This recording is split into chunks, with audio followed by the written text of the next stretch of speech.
નમસ્તે મિત્રો, કેમ છો બધા? મજામાં ને? તમારું બધાનું સ્વાગત છે મારી યુટ્યુબ ચેનલ રીતેશ ખત્રી ઓફિશિયલમાં. હું છું રીતેશ ખત્રી અને આ છે મારી YouTube channel Ritesh Khatri official. આજે આપણે આ વિડીયોમાં જોવાના છીએ ધોરણ 8 વિષય ગણિત પ્રકરણ 8 બેઝિક પદાવલીઓ અને નિત્યસમનો ભાગ નંબર 2. આ ભાગ નંબર 2 ની અંદર આપણે એકપદીનો એકપદી સાથે ગુણાકાર આજે શીખવાના છીએ. તો એકપદીનો એકપદી સાથે ગુણાકાર કેવી રીતે થાય તે આજે આપણે વિડીયોમાં સહેલાઈથી શીખવાના છીએ કે સહેલાઈથી કેવી રીતે ગુણાકાર કરી શકાય, તેના દાખલા કેવી રીતે ગણી શકાય. અને આના આધારે આપણે આગળનો જે પ્રકરણની આગળનો જે ભાગ છે ભાગ નંબર 3 અને 4 એની અંદર દાખલા સહેલાઈથી ગણી શકાશે. તો વિડીયોને સંપૂર્ણ જોવા મારી વિનંતી છે. વિડીયોને આખો જોજો અને તેના આધારે તમે સ્વાધ્યાયનું સોલ્યુશન કરી શકશો. તો વિડીયો જોવા માટે આપ સૌનો આભાર. નમસ્તે મિત્રો, મારી આ ચેનલની અંદર ધોરણ 6, 7 અને 8ના ગણિત વિષયના તમામ પ્રકારના વિડીયો મૂકવામાં આવવાના છે. પ્રથમ સત્રના તમામ પ્રકારના વિડીયો મુકાઈ ગયા છે. દ્વિતીય સત્રના વિડીયો ધીમે ધીમે રોજ મૂકવામાં આવશે. તેમજ પરીક્ષાને લગતા પેપરના મોડેલ પેપરના વિડીયો તેમજ પરીક્ષાના પેપરના વિડીયો પણ મૂકવામાં આવવાના છે. માટે મારી યુટ્યુબ ચેનલ રીતેશ ખત્રી ઓફિશિયલને સબસ્ક્રાઇબ જરૂર કરજો, જેથી મારા આવનારા વિડીયોના નોટિફિકેશન તમને મળી રહે અને મને પણ નવા વિડીયો બનાવવાનું પ્રોત્સાહન મળ્યું રહે. તો ચાલો શરૂ કરીએ આજનો આ વિડીયો. સૌથી પહેલો મુદ્દો છે એકપદીનો એકપદી સાથે ગુણાકાર. એમાં સૌથી પહેલો મુદ્દો છે કે બે એકપદીનો ગુણાકાર કેવી રીતે થાય. તો ચાલો સમજીએ. પહેલા શરૂઆતથી સમજીએ કે બે એકપદીનો ગુણાકાર કેવી રીતે થાય. અહીંયા છે 4 ગુણ્યા x. આનો મતલબ થાય x એ 4 વખત છે. 1, 2, 3 અને 4. x 4 વખત હતા એટલે 4 ગુણ્યા x. તો 1, 2, 3, 4x થયા. માટે આવું લખી શકાય 4x. અહીંયા 4 અને x ની વચ્ચે કોઈ ચિહ્ન નથી. જ્યારે પણ આવું આવે, કોઈ પણ બે ચલ કે સંખ્યા હોય વચ્ચે કોઈ ચિહ્ન ના હોય તો આપણે ગુણાકાર ગણવાનું છે. બીજું જોઈએ 4 ગુણ્યા 3x. એ પણ એવું છે કે 3x વત્તા 3x વત્તા 3x વત્તા 3x. તો કે 1, 2, 4. 3x 4 વખત આવ્યા. 3 ને 3 6, 3 3 9, 3 ચોક 12. 12x. અથવા તમે ડાયરેક્ટ પણ કરી શકો છો. 4 તરી 12 અને x એમના એમ. અહીંયા જોઈએ ગુણાકાર x ગુણ્યા 3y. તો x ગુણ્યા 3 ગુણ્યા y આવી રીતે લખી શકાય. હવે સંખ્યા કેટલી છે? એક જ છે, 3. x કેટલા છે? 1 છે. y કેટલા છે? 1 છે. તો જવાબ આવ્યો 3xy. બહુ સરળ છે મિત્રો. બીજું જોઈએ કે 5x અને 3y. તો આને એવું લખી શકાય 5 ગુણ્યા x 3 ગુણ્યા y.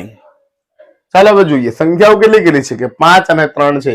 તેનો ગુણાકાર 5 તરી 15. x કેટલા છે? 1. y કેટલા છે? તો 1. આ રીતે મૂકી શકાય. હજી આગળ જોઈએ 5x ગુણ્યા 3y. તો આવું લખી શકાય 5 ગુણ્યા x ગુણ્યા ઋણ 3 ગુણ્યા y. તો કે 5 તરી 15 ઋણ 15. x 1 છે, y પણ 1 છે. આગળનો દાખલો જોઈએ 5x ગુણ્યા 4x વર્ગ. તો અહીંયા મિત્રો જુઓ 5 ગુણ્યા x એક જ હતા. અહીંયા જોઈએ 4 ગુણ્યા x નો વર્ગ. x 2 વખત છે. તો મિત્રો અહીંયા સમજીએ કે 5 નો 4 નો ગુણાકાર થાય 5 ચોક 20. હવે x ગણી લો કેટલી વખત આવ્યા છે? 1, 2 અને 3. અહીંયા ગુણાકાર છે મિત્રો. સરવાળો હોય તો 4 વખત હોય તો 4x લખાય, પરંતુ ગુણાકાર છે 1, 2 અને 3. 3x ના લખાય, પરંતુ 1, 2 અને 3 છે માટે x ની 3 ઘાત. ગુણાકારમાં જેટલી વખત ચલ આપ્યો હોય તેની એટલી ઘાત લખવી પડે. આગળનો દાખલો જોઈએ 5x ગુણ્યા 4xyz. તો 5 ગુણ્યા x ગુણ્યા 4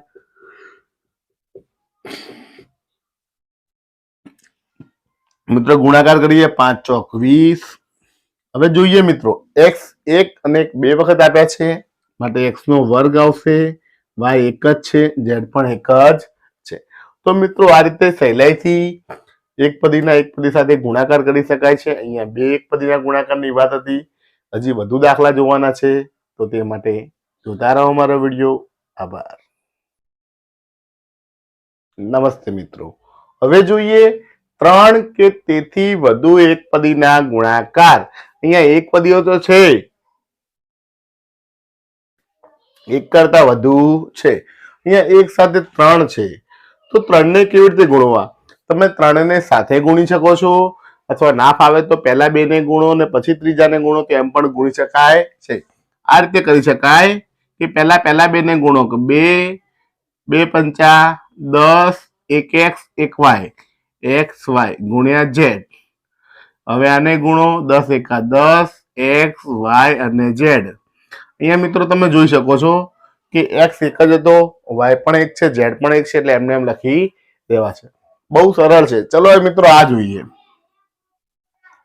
4xy ગુણ્યા 5x² ગુણ્યા 6x² તો પહેલા બેનો કરીએ ગુણાકાર. 4 પંચા 20, 1x x નો વર્ગ 1 અને 2 તો કે x ની 3 ઘાત, 1y અને y નો વર્ગ એટલે y ની 3 ઘાત ગુણ્યા પાછળનું પદ એમનું એમ. હવે આગળ ગુણાકાર કરી શકો તમે 20 ગુણ્યા 6, 20 6 120, x ની 3 ઘાત x ની 3 ઘાત તો x ની 6 ઘાત, y ની 3 ઘાત y ની 3 ઘાત તો y ની 6 ઘાત.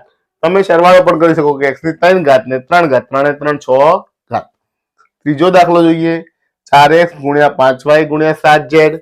પહેલા બેનો કરીએ ગુણાકાર. 4 પંચા 20, 1x 1y ગુણ્યા 7z. હવે ગુણાકાર કરીએ 20 સીતા 140, 1x 1y 1z. તો મિત્રો આ રીતે કોઈ પણ દાખલા ગણી શકાય છે. ખૂબ જ સરળ છે. હવે ઉદાહરણના દાખલા જોઈએ તો તે માટે જોતા રહો મારો વિડીયો. આભાર. નમસ્તે મિત્રો. હવે જોઈએ ઉદાહરણ નંબર 3. નીચેના કોષ્ટકમાં લંબચોરસ માટે આપેલ લંબાઈ અને પહોળાઈના માપ પરથી લંબચોરસનું ક્ષેત્રફળ શોધો.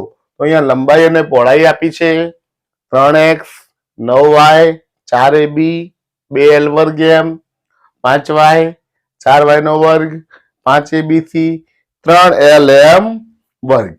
તો આપણે શું કરવાનું છે કે લંબાઈ અને પહોળાઈનો ગુણાકાર કરવાનો છે, તેના આધારે ક્ષેત્રફળ શોધવાનું છે. તો લંબચોરસનું ક્ષેત્રફળનું સૂત્ર છે લંબાઈ ગુણ્યા પહોળાઈ.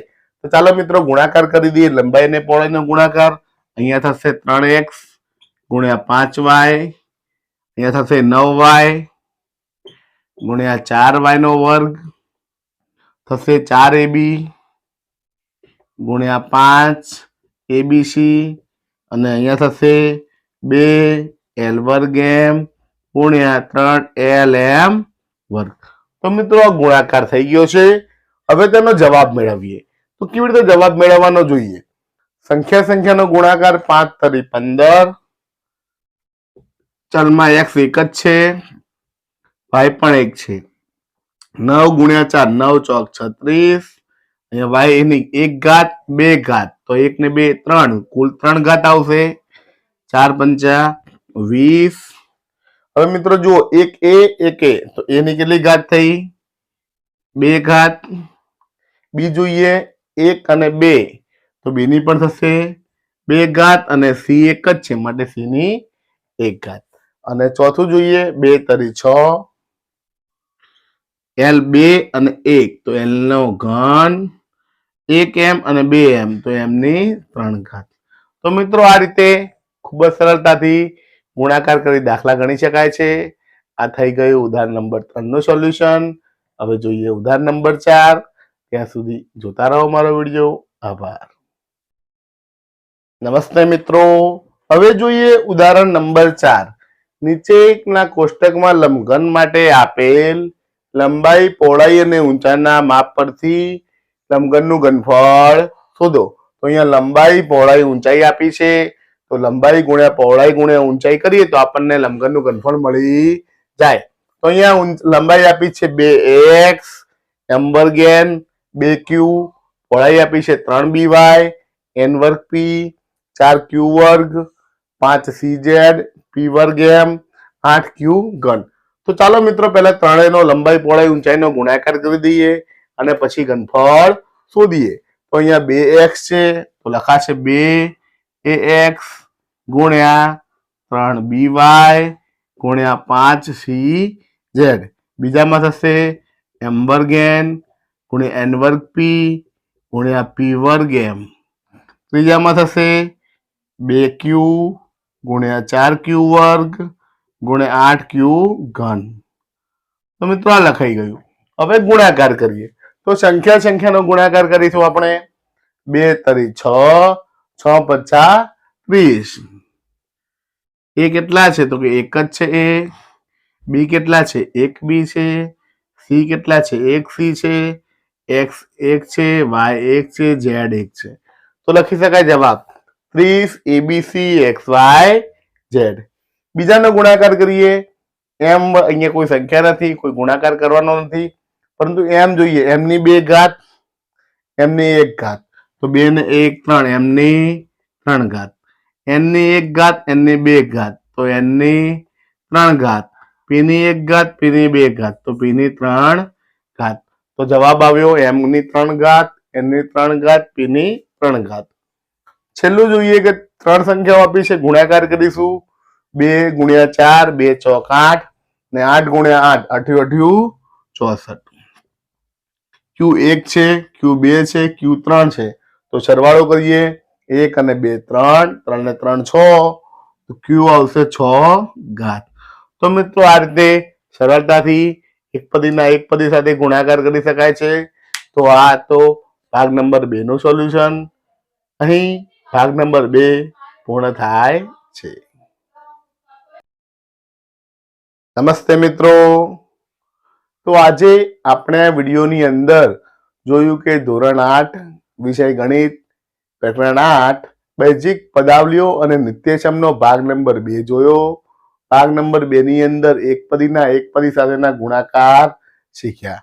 તેમાં બે એકપદીઓના ગુણાકાર અને 2 થી વધુ એકપદીઓના ગુણાકાર વિશે સમજ મેળવી. તેના દાખલા ગણ્યા અને તેના ઉદાહરણ દાખલા પણ ગણ્યા. જો તમને મારો આ વિડીયો ગમ્યો હોય, કંઈક સારું લાગ્યું હોય તો મારા વિડીયોને જરૂરથી લાઈક કરજો, તમારા મિત્રોને શેર કરજો અને મારી યુટ્યુબ ચેનલ રિતેશ ખત્રી ઓફિશિયલને સબસ્ક્રાઈબ જરૂર કરજો. વિડીયો જોવા માટે સૌનો આભાર. જય હિન્દ, જય ભારત.